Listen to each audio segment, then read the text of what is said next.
생명이 싹을 틔우는 봄입니다. 말씀으로 영이 자라는 매일 말씀 묵상. 안녕하세요 성도 여러분. 5월 15일 수요일 말씀 묵상 시작하겠습니다. 오늘 함께 나눌 말씀은 열왕기상 14장 10절부터 14절까지의 말씀입니다. 1 Kings chapter 14 verse 10 to 14 함께 읽겠습니다. 그가 일어나 사르밧으로 가서 성문에 이를 때에 한 과부가 그곳에서 나뭇가지를 줍는지라. 이에 불러 이르되 청하건대 그릇에 물을 조금 가져다가 내가 마시게 하라. 그가 가지러 갈 때에 엘리야가 그를 불러 이르되 청하건대 내 손에 떡 한 조각을 내게로 가져오라. 그가 이르되 당신의 하나님 여호와께서 살아계심을 두고 맹세하노니 나는 떡이 없고 다만 통에 가루 한 움큼과 병에 기름 조금뿐이라. 내가 나뭇가지 둘을 주워다가 나와 내 아들을 위하여 음식을 만들어 먹고 그 후에 죽으리라. 엘리야가 그에게 이르되 두려워하지 말고 가서 네 말대로 하려니와 먼저 그것으로 나를 위하여 작은 떡 한 개를 만들어 내게로 가져오고 그 후에 너와 내 아들을 위하여 만들라. 이스라엘 하나님 여호와의 말씀이 나 여호와가 비를 지면에 내리는 날까지 그 통에 가루가 떨어지지 아니하고 그 병에 기름이 없어지지 아니하리라 하셨느니라. 아멘. 오므리의 아들 아합이 북이스라엘의 왕이 되어 22년 동안 이스라엘을 다스렸습니다. 그런데 열왕기서 저자는 아합이 그 이전 모든 사람들보다 여호와 보시기에 악을 더욱 행했다라고 기록하고 있습니다. 어제 본문에 그의 악행들이 나오는데요. 여로보암의 죄를 따라 행하는 것을 가볍게 여겼고 바알과 함께한 자라는 뜻을 가진 시돈 왕 엣바알의 딸 이세벨과 결혼하고 본격적으로 바알을 섬기기 시작했습니다.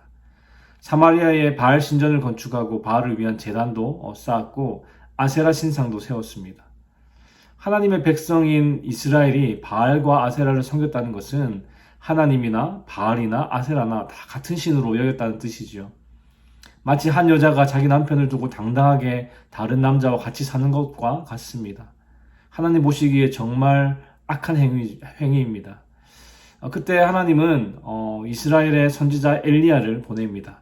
열왕기상 17장부터 이스라엘 역사상 가장 위대한 선지자 엘리야가 등장하는데요. 엘리야는 이스라엘이 우상 숭배로 가장 어두웠던 영적 암흑기에 나타나 하나님께 쓰임받은 선지자였습니다. 온 이스라엘이 바알을 숭배하도록 부추긴 아합의 아내 이름은 이세벨이지요. 이세벨 이름의 뜻은 나의 왕자는 어디에 있는가라는 뜻입니다. 바알에게 제사하는 그 의식에서 외치는 소리라고 하는데요. 정복자 바알은 어디에 계신가? 땅의 주인, 물질의 주인이신 왕자는 어디 계신가라는 주문에서 이세벨이라는 이름이 나왔습니다. 반면에 엘리야라는 이름의 뜻은 여호와는 나의 하나님이시다라는 뜻입니다. 이것을 볼 때 앞으로 펼쳐질 사건들이 각자가 섬기는 주인인 바알과 여호와 하나님의 대결이라는 것을 쉽게 알 수 있습니다. 먼저 여호와 하나님의 공격이 시작되는데요. 오늘 본문 열왕기상 17장 1절 말씀을 함께 읽어보겠습니다. 1절입니다.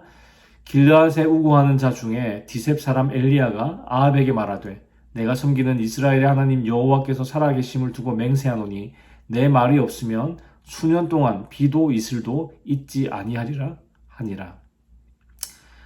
엘리야는 아합 왕을 찾아가서 수년 동안 비도 이슬도 내리지 않을 것이라고 담대하게 하나님의 말씀을 선포했습니다. 여러분 출애굽기에 보시면 하나님께서 애굽과 바로 왕을 심판하기 위해서 10가지 재앙을 내리시죠. 그 10가지 재앙은 모두 애굽의 신들과 관련된 그런 재앙이었습니다. 예를 들면 애굽의 젖줄이라고 할 수 있는 나일강의 피로 변하는 첫 번째 재앙은 애굽 사람들에게 신으로 숭배되었던 나일강에 대한 하나님의 심판이었습니다. 나일강 하나에만 해도 여러 신들이 존재했는데 그 강물을 피로 변하게 하신 것은 그 신들의 죽음을 뜻하는 것이었습니다. 그런 의미에서 하나님은 이스라엘의 가뭄이라는 심판을 내리셨습니다. 당시 이스라엘 백성들이 섬겼던 바알은 농경의 신이자 폭풍의 신으로 숭배되었습니다. 바알이 농사의 필수적인 요소인 그 비를 주관한다고 믿었던 것이죠. 엘리야가 이스라엘에 수년 동안 가뭄을 선포한 것은 비를 주관하시는 분이 바알이 아니라 여호와 하나님이시라는 것을 선포한 것이었습니다. 바알이 할 수 있는 것은 아무것도 없다는 것을 철저하게 보여주시려는 의도였습니다. 그리고 엘리야가 이스라엘 하나님 여호와께서 살아계심을 두고 맹세하노니라는 표현을 사용한 것은 이스라엘에서 하나님과 더불어 바알과 아세라를 숭배하는 그 혼합주의를 지적하고 이제 이스라엘의 하나님은 한 분뿐이라는 것을 강조하기 위함이었습니다. 온 이스라엘이 유일신 여호와 하나님만 섬겨야 한다는 그 메시지를 던진 것이죠. 엘리야의 말을 들은 아합은 회개하지 않고 오히려 엘리야를 잡아들이려고 했습니다. 하나님은 이런 상황을 아시고 엘리야를 요단 맞은편에 있는 그릿 시냇가에 숨게 하시고 까마귀를 통해 아침 저녁으로 떡과 고기를 공급하셨습니다. 가뭄에 허덕이던 백성들과 달리 엘리야는 시냇물을 마시고 까마귀가 가져다 준 떡과 고기를 먹으며 살 수 있었습니다. 그러나 가뭄이 지속되어서 엘리야가 머물던 그 시내도 말라버렸습니다. 하나님은 엘리야에게 시돈에 속한 사르밧으로 가서 한 과부를 만나 먹을 것을 요청하라고 하셨습니다. 여러분, 시돈이 어디입니까? 시돈은 이세벨의 고향이자 바알 숭배의 중심지였습니다. 그렇기 때문에 엘리야가 그곳에서 만날 과부는 당연히 바알을 숭배하는 시돈 사람일 겁니다. 오늘 본문 12절에 보시면 엘리야가 과부에게 떡 한 조각을 요청했을 때 과부가 이렇게 대답하죠. 12절을 함께 다시 읽어보겠습니다. 그가 이르되 당신의 하나님 여호와께서 살아계심을 두고 맹세하노니 나는 떡이 없고 다만 통에 가루 한 움큼과 병에 기름 조금뿐이라. 내가 나뭇가지 둘을 주워다가 나와 내 아들을 위하여 음식을 만들어 먹고 그 후에는 죽으리라. 과부가 지금 뭐라고 말하고 있습니까? 당신의 하나님 여호와께서 살아계심을 두고 맹세하노니. 이 과부에게 하나님은 엘리야의 신이지 자신의 신이 아니라는 말입니다.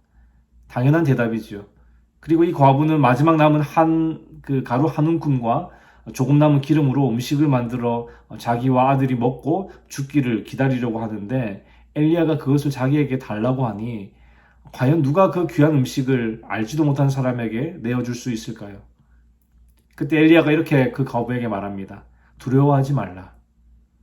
지금 이 과부는 모든 것이 두려운 상황 가운데 있습니다. 가뭄과 기근으로 날마다 그 죽음의 공포를 느끼며 살아왔고 이제 막 죽을 수밖에 없는 처지입니다. 그런데도 엘리야는 죽을 걱정을 하지 말라고 하면서 가서 음식을 만들되 우선 엘리야 자신을 위해 작은 떡을 만들고 그 후에 과부와 아들을 위해서 음식을 만들라고 합니다. 이 말은 참 이기적이고 비상식적으로 들립니다. 도와줘도 부족한 과부와 그 아들의 마지막 양식을 달라는 것은 비정하게까지 들리지요. 그러나 엘리야는 그가 이렇게 말한 이유를 설명합니다. 이스라엘의 하나님 여호와께서 비가 지면에 내리는 날까지 그 통에서 가루가 떨어지지 않고 그 병에서 기름이 떨어지지 않을 것이라고 말씀하셨다는 것을 과부에게 전했습니다. 걱정하지 말고 엘리야 자신과 과부와 그녀의 아들을 위해서 음식을 만들라고 말한 것은 하나님께서 양식을 제공하겠다고 약속하셨기 때문입니다. 사실 여호와에 대한 신앙이 전혀 없는 시돈 사람, 그 사르밧 과부가 이런 하나님의 말씀을 믿기는 정말 어렵습니다. 그러나 사르밧 과부는 엘리야의 말을 믿었고 가서 엘리야의 말대로 행했습니다. 마치 엘리야가 여호와의 말씀대로 그릿 시냇가로 가서 까마귀의 도움으로 음식을 먹은 것처럼 말입니다.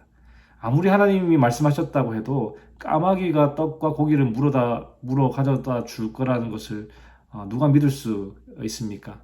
그런데 엘리야는 그 말씀을 믿었습니다. 엘리야도 사르밧 과부도 여호와의 권능을 믿은 것이죠. 그 결과 여호와께서 엘리야를 통해서 말씀하신 것처럼 통에 가루가 떨어지지 않았고 병에 기름이 없어지지 않았습니다. 가뭄 내내 엘리야와 과부의 가족은 양식 걱정을 하지 않았습니다. 하나님께서는 가뭄과 기근으로 이스라엘과 시돈이 굶주릴 때도 하나님의 말씀에 순종한 엘리야와 사르밧 과부의 가정에 먹을 것을 주시는 은혜를 베푸신 것입니다. 시돈의 신 바알도 못한 권능을 바알의 번거지에서 여호와 하나님께서 행하심으로 자신이 참 신인 것을 드러내신 사건이 바로 오늘 본문 사르밧 과부 사건입니다. 저는 오늘 말씀을 묵상하면서 엘리야가 과부에게 했던 두려워하지 말라는 이 말이 참 와닿았습니다. 여러분, 엘리야는 두렵지 않았을까요? 아합 왕에게 찾아가서 하나님의 가뭄 심판을 선포했습니다. 하나님께서 그를 그릿 시냇가에 숨기지 않으셨다면 아마 잡혀서 처형당했을지도 모릅니다. 심지어 바알의 번거지이자 이세벨의 고향인 시돈의 한 마을 사르밧에 들어왔습니다. 엘리야도 두려운 상황 가운데 있습니다. 그러나 그는 과부에게 두려워하지 말라라고 말합니다. 엘리야는 어떻게 이런 말을 할 수 있었을까요?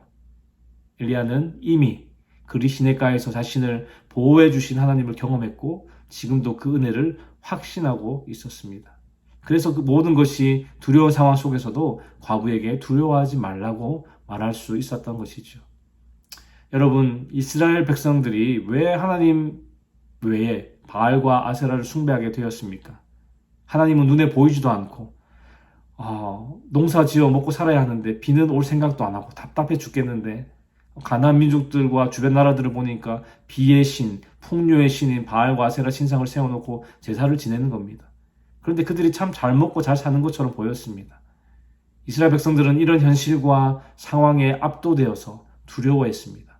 그리고 결국 눈에 보이는 그들에게 성공과 풍요를 가져다 준다는 바알과 아세라를 숭배하기 시작한 것이죠. 만약에 이스라엘 백성들이 광야 생활 그 40년 동안 그들에게 만나와 메추라기 그리고 반석에서 나오는 물로 그들을 먹이신 하나님을 기억했다면 40년 동안 그들의 옷과 신발이 닳지 않도록 하셨던 그 하나님을 기억했다면 현실과 상황에 압도되어 두려워 떨면서 바알과 아세라를 붙들지 않았을 겁니다. 물론 광야 40년을 경험한 것은 그들의 조상들이었지만 조상들이 경험한 놀라운 하나님의 역사를 귀가 아플 정도로 들어왔지 않았겠습니까?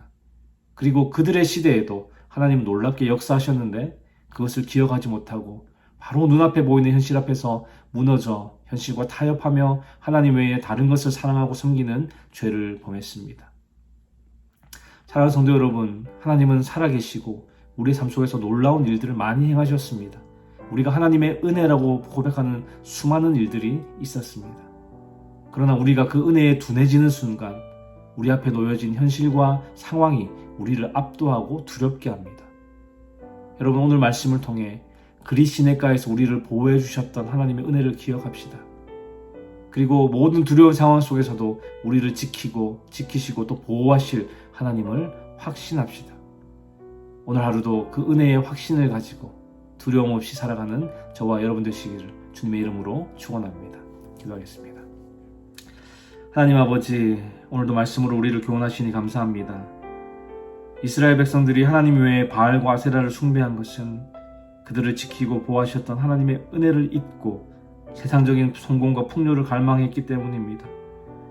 그것을 이루지 못할까 두려워서 눈에 보이는 우상을 숭배하기 시작했습니다. 하나님, 우리 또한 세상의 성공과 풍요를 갈망할 때가 많습니다. 그것을 이루지 못할까 봐 초조해하고 두려워합니다. 지금까지 우리에게 부어주셨던 하나님의 은혜는 작아 보이고 세상의 것이 더 커 보일 때가 많습니다. 주님, 우리에게 두려워 말라 말씀해 주시옵소서.